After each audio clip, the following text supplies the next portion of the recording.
Hello, I'm Gayatri கண்ணா. ஒரு வேடன் தன்னுடைய புறாவை கூப்பிட்டு அப்படியே காற்று வாக்கில் ஒரு வேட்டையாடிட்டு வரலாம் அப்படின்னு போகிறாரு. போன இடத்துல பயங்கர தாகம் வந்துருச்சு. அப்படி தாகம் வந்த உடனே ஒரு மரத்துக்கடியில் உட்காந்துக்கிறாரு. உட்கார்ந்த உடனே கொஞ்ச நேரத்தில் மரத்துலேருந்து கொஞ்சம் கொஞ்சமாக தண்ணி கொட்ட ஆரம்பிச்சிருச்சு. அதை தன்னுடைய பாத்திரம் ஒன்று வச்சு அதை பிடிக்கிறாரு. பிடிச்சி குடிக்கவும் போகிறாரு. ஆனால் புறா தட்டி விட்டுருச்சு. ஒரு டைம் 2 டைமில் 3 டைமும் தட்டி விட்டுருச்சு.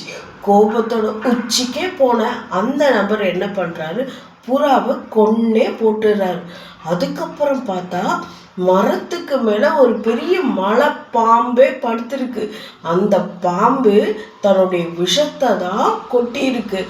அது தெரியாம தண்ணி நினைச்சு குடிக்க போனதுனால தான் அந்த புறா தட்டி விட்டுருக்கு. அது தெரியாம புறாவை வேடனும் கொண்டு போட்டா. அதுக்கப்புறம் தான் அவர் யோசிக்கிறாரு, அவசரப்பட்டு புறாவை கொன்னுட்டோமே அப்படின்னு சொல்லி. நம்மள நிறைய பேர் அப்படிதான் யோசிக்காம நிறைய பேரை காயப்படுத்திடுறோம். அதுக்கப்புறம் வருந்தவும் செய்கிறோம்.